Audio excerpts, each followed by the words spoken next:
President Trump called you and said, I really need you to come in and help your country, what would you say? I'm really happy to be doing what I'm doing now. You negotiated with the North Koreans. When I first heard that the president had on the spot accepted Kim Jong-un's invitation, I thought, oh my goodness, what was he doing? And then I thought, you know, nothing else has worked, so why not? Now, in the Iranian agreement, I did not support that agreement. let's talk about Vladimir Putin. I know him well. He liked me. What are the qualities that you think great leaders actually have? A sense of humility about what they can achieve. Would you fix your tie, please? Well, people wouldn't recognize me if my tie was fixed, but okay. Just leave it this way. All right.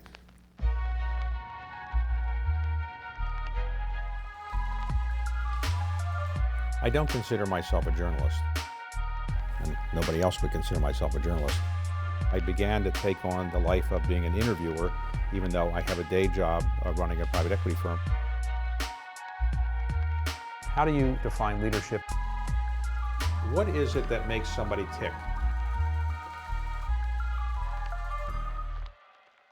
Well, if President Trump called you and said, I really need you to come in and help your country, what would you say? I would say, Mr. President, there are so many wonderful people who can help our country, and here's my number in Palo Alto, and do give me a call if there's anything you want to talk about. Right. But I'm really, really happy. From time to time, your name has been mentioned as a vice presidential candidate and a presidential candidate. And can you say for sure that you're not likely to run for either of those I can positions? say that with even more certainty, because you have to know your DNA. And I don't have the DNA of a politician. I love policy, don't love politics. It is just innervating for me. You grew up initially in Birmingham, Alabama, in a segregated South, and some of your friends were in the terrible Birmingham, Alabama church bombing. Did you ever think that from a segregated South beginning that you would ever rise up to these kind of positions that you held? Never occurred to me, but more because I thought I was going to rise up and be a great concert pianist. No, my parents were people who had me convinced that even if I couldn't have a hamburger at Woolworth's lunch counter, I could be president of the United States if I wanted to be. So in my family, you were going to achieve. You were going to go to college. David, I'm not even the first PhD in my family. Your father had a PhD? My father and my aunt, Teresa, my father's sister. And I always say, if you think what I do is kind of weird for a black person, she wrote books on Dickens, of all things. So you were an only child? I was an only child. So your parents obviously focused a lot on you? Yeah, definitely. And you had all the lessons that you can have. You were a ballerina. Every lesson known to humankind, some of which I was good at and some of which I wasn't, but they kept me going. I had French lessons. My mother decided that every well-bred young girl should speak French. So at 9 years old, I was dragged off to French lessons on Saturdays. I had ballet lessons. We had etiquette lessons. I was, of course, a pianist. So yeah, my parents kept me very, very busy. Now, your mother was a school teacher? My mother was a teacher and also a musician. And one of her students, I understand, was Willie Mays? My mom taught Willie Mays in high school. So was he a good student, or? I asked him once. He said, oh, I remember Miss Ray. He said, she told me, now, son, you're going to be a ball player. So if you need to leave a little early, you go ahead and do that. And I thought, it doesn't sound exactly like my mother, but that's a great story. So I'm going to hold on to it. Now, your father was a Republican. Yes, he was. In the early 50s in Birmingham, in Alabama, there really weren't many Republicans. So the way that it happened was my father and my mother, before they were married, went down to register to vote. And the poll tester looked at my father, big, tall man, football player, and said, so how many beans are in this jar? And of course, my father couldn't answer the question. So he said, you don't pass the test. So my father went back to his church and he asked he was telling this story to a man who was one of his elders. And Mr. Hunter said, oh, Reverend, don't worry about it. He said, I'll tell you how to get registered. He said, you go down there and there's a clerk who's a Republican. He said, now, she's trying to build the Republican Party, and if you'll just say you're a Republican, she'll register you. So my father went down, and he said he was a Republican. He got registered. He never forgot it. He remained a Republican the rest of his life. You took up piano when you were 15 or so, I or took earlier? up piano when I was 3. 3. Yes, right. The great advantage to learning to play that early is that I could read music before I could read. It was like a native language. And so I've always been a really good sight reader because it's just natural for me to read the notes. You've played with Yo-Yo Ma. What is that like? I was National Security Advisor, and my secretary came in and said, Yo-Yo Ma is on the phone for you. I said, you mean the greatest living cellist? And she said, yes. And he was getting the National Medal of the Arts, and he wanted me to play with him. And so we played for 2,500 people at Constitution Hall.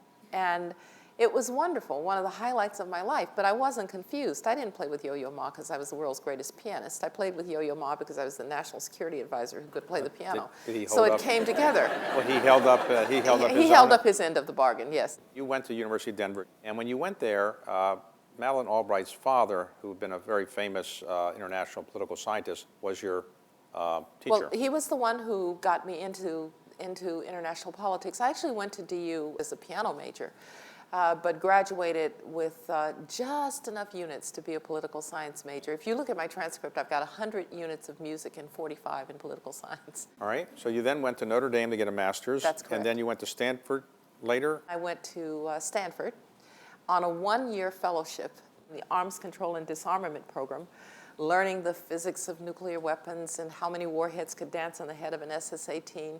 I learned something very important from that experience. Stanford was looking to diversify its faculty. And it engaged in what I think is a very smart way to do affirmative action. And to this day, I believe affirmative action is still necessary, which means you look outside of your normal channels to find people. They had in their midst a young black woman who was a Soviet specialist, and they offered me a job. They said very, very firmly, when it comes time for your reappointment, which is after 3 years, the fact that you came through this appointment will mean nothing at all. I remember saying, oh, 3 years, that sounds about right.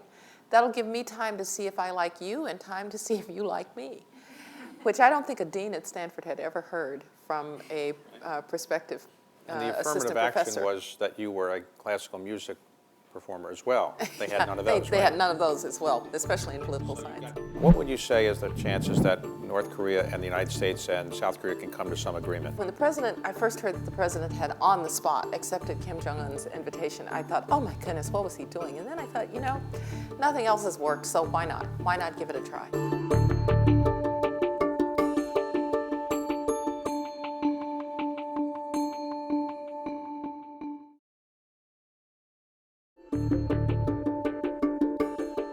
You were recruited to come to the George Herbert Walker Bush White House staff. Administration, right. I went to be the White House Soviet specialist and got lucky enough to be the White House Soviet specialist at the end of the Cold War. So you were there when the Berlin Wall I went was. down, and did you go into the president and say, let's jump up and down and take credit for this? I was one of the people, the minute that the Berlin Wall fell, a bunch of us went over to the Oval Office, Mr. President, you have to go to Berlin, you have to go for Kennedy, you have to go for Truman, you have to go for Reagan. And he looked at us and he said, what would I do, dance on the wall? He said, this is a German moment, not an American moment.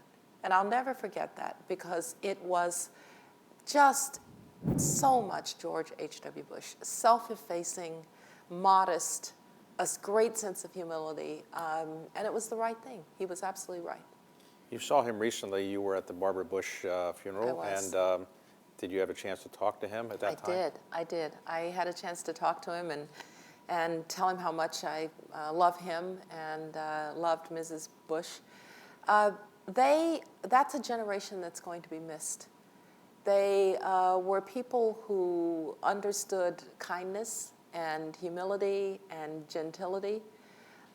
They made their mistakes, most certainly, but when you think about that family and what George H.W. Bush did as a public servant, it makes you think of a wonderful time for our country. Bill Clinton came along, and in the 1992 election, he defeated your boss. Right. Were you shocked by the outcome? I was. I'd already gone back to you had. Stanford. I became provost. I was surprised, but he had done what he needed to do, and I don't think there will ever be a full accounting of how much it was the way that he did the diplomacy at the end of the Cold War, with respect for Gorbachev, never humiliating the Soviet Union, not dancing on the wall. one of the last things Gorbachev did before he went out to sign the paper that would collapse the Soviet Union and allow Boris Yeltsin to become president of the Russian Federation, he called George H.W. Bush. And he said, we did good things, didn't we? History will judge us well. And I said to President Bush, do you realize how extraordinary this is? Well, he was George H.W. Bush. He said, well, I never thought about it. I said that the president of the Soviet Union, in his last act before the collapse of the Soviet Union, called the American president essentially to seek his affirmation. That was a very big deal, but that's the way he was. Another member of the George Herbert Walker Bush family decides to run for president, George W. Bush. Yes. You become the national security advisor, the first woman to be national security advisor. Yes. So you're there, and then 9/11 happens. Yes. So where were you on 9/11? 9/11, I was at my desk. You'll remember that President Bush was actually at that event in Florida, the education event. And just to show you our pre-9/11 thinking, I did not go with him that day. My assistant came in, said a plane had hit the World Trade Center. First, we thought it was an accident. I called President Bush. Then, a few minutes later, we learned the second plane had hit the World Trade Center. We knew now it was a terrorist attack. And then just a procession over the day and really the next several months of just Hobbs and choice after Hobbs and choice after Hobbs and choice for the President of the United States. The United States had not been attacked on its own territory since the War of 1812. We had no structures, no institutions for internal security for the country. It was flying without a compass. Subsequently, President Bush decided to invade Iraq Yes. to topple Saddam Hussein. So in light of hindsight, and had you known that there were no weapons of mass destruction, would you have still gone forward? Well, you know, I always say to people, what you know today can affect what you do tomorrow, but not what you did yesterday. And we simply believed, as all the intelligence agencies around the world did, that he had weapons of mass destruction, that he was reconstituting them, that he was doing it quickly. And it was on that basis that we decided that you finally had to do what the international community had been threatening to do, which was to have serious consequences. In retrospect, I don't know if we had known what we would have done. I will say this, I still think the world's better off without Saddam Hussein. He was a cancer in the region. And while Iraq went through an extraordinarily difficult time, and the thing I would do differently is how we rebuilt Iraq. I think we made a lot of mistakes post-war. But I will say this, I would rather be Iraqi than Syrian today. And Iraq has a chance now to be a stabilizing element of the new Middle East because they have an accountable government. The Iraqi Kurds and Baghdad are finally finding some way of dealing with one another. And it's a very different place. And the Arab Spring was going to happen.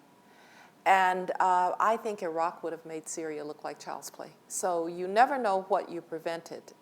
You'll never be able to bring back the lives lost, and you'll never be able to deal with that. But I think in the long arc of history, Iraq will turn out okay. And I wish we hadn't left in 2011. The one thing that might have made me think differently about it was to think that we would have not stayed with a few troops in Iraq to help them make the transition. President Bush is reelected, you become Secretary of State. Yes. So what's it like to go around the world? I loved it.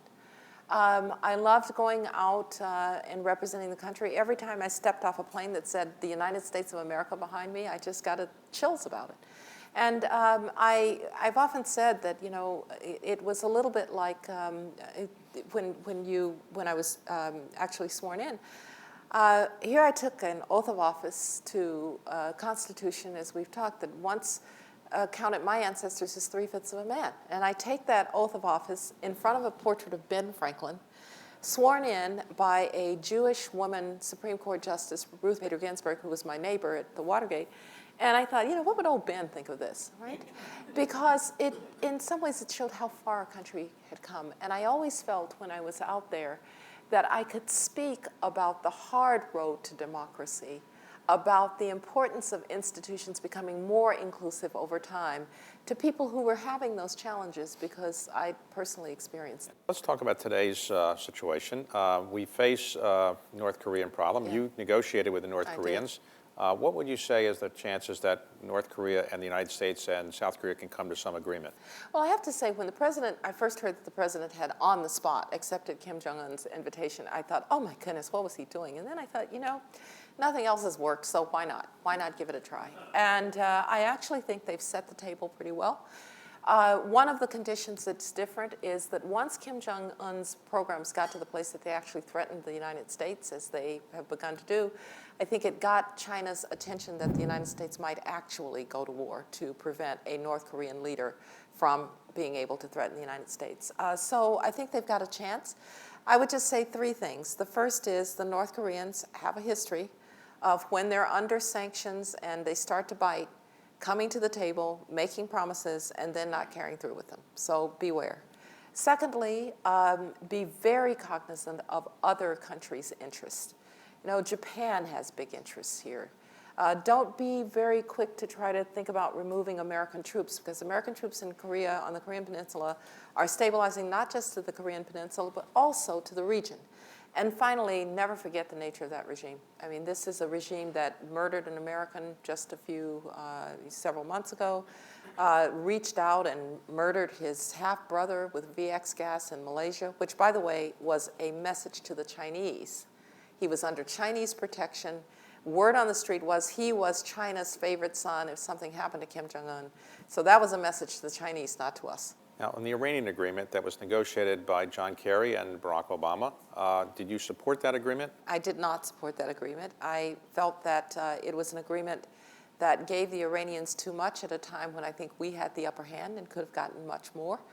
I also thought the verification means were very weak. So I wouldn't have signed the agreement, but I have said I would have probably stayed in it, because once you're in an agreement, you don't want to send the signal that the United States just turns its back on agreements that are there. But it won't be the end of the world. So let's talk about Vladimir Putin. You've met him many times. Many times. Does he speak English? He was teaching himself, or had tutors teaching him English, and by the time we left office, he could converse a little bit in English. But yeah, I know him well. He liked me, actually, used to, because I was a Russianist. I once was with him and he said, Condi, you know us, Russia has only been great when it's been ruled by great men like Peter the Great and Alexander II. You think, okay, and Vladimir the Great, is that the message here? But that's who he thinks he is. He thinks he's reuniting the Russian people in greatness and reestablishing Russian influence, even if he has to do it by military means, which is really the only thing they've got going for them. You've obviously seen great leaders around the world and the United States. What are the qualities that you think great leaders actually have? Integrity is at the center of being a great leader. Once you lose people's trust, you have nothing. I think great leaders have a sense of humility about what they can achieve. Humility. Humility. Versus arrogance. Versus arrogance. Right. Arrogance and hubris are recipes for disaster.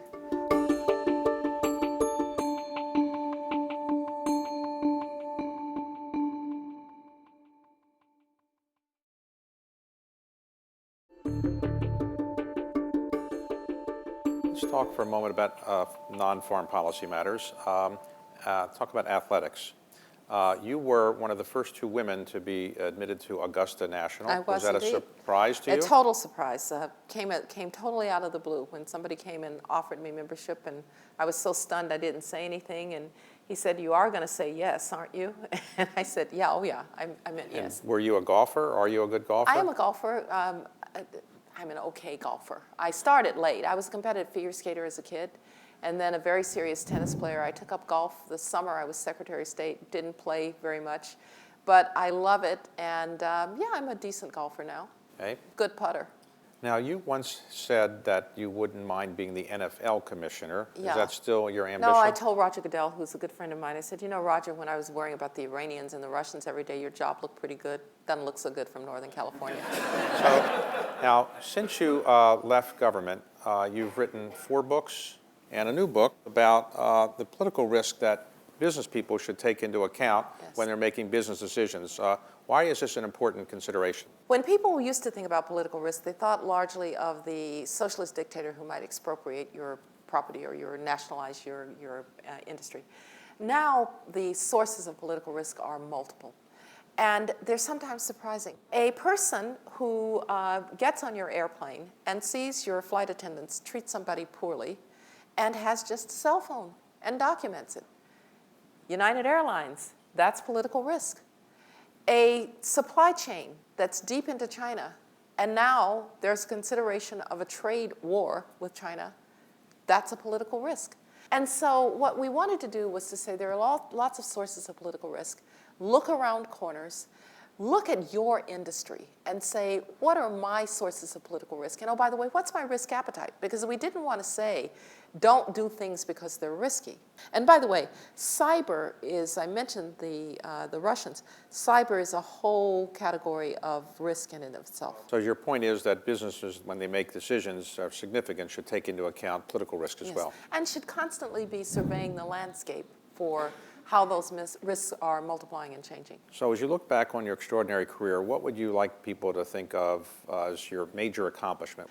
My government career, I just hope that people think that I represented the United States well. I hope that people think that I represented our values, especially that we stand for people who have no voice for themselves.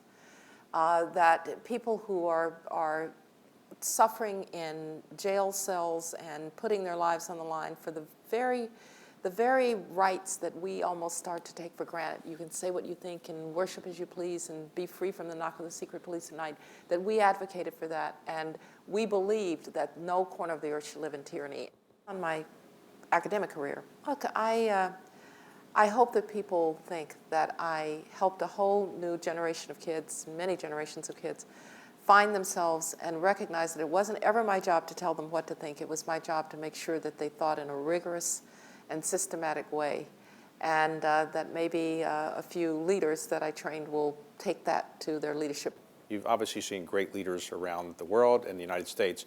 What are the qualities that you think great leaders actually have, and the qualities that people who aren't great leaders fail to have? Well, integrity is at the center of being a great leader. Once you lose people's trust, you have nothing. I think great leaders are visionaries, and I mean by that they see the world as it should be, not as it is. I think of Nelson Mandela, and I think, how sitting in a jail cell for all of those years, did he not think, well, when we finally are in power, blacks are going to dominate whites, rather than thinking of a multiracial, multi-ethnic South Africa that would be for all South Africans. Most importantly, I think great leaders have a sense of humility about what they can achieve. Humility. Humility. Versus arrogance. Versus arrogance. Right. Arrogance and hubris are recipes for disaster. My parents were great people. They always taught me that you need personally to do three things if you're going to lead and if you're going to be successful. The first thing is try to be twice as good. In other words, work hard enough to be confident that you've worked hard enough to be twice as good. Secondly, and remember, I'm growing up in segregated Birmingham, Alabama, so they were trying to armor me in some ways. Secondly, never consider yourself a victim. Because when you think you're a victim, you've given control of your life to somebody else. You may not be able to control your circumstances, but you can control your response to your circumstances. And then something that I tell particularly minority kids and women and others who are from populations that have been in one way or another marginalized. My father once said to me, you know, if somebody doesn't want to sit next to you because you're black, that's fine, as long as they move. In other words, don't take somebody else's prejudice on you. It's their fault, their problem, not your problem. And so don't be disabled by people who may have prejudice.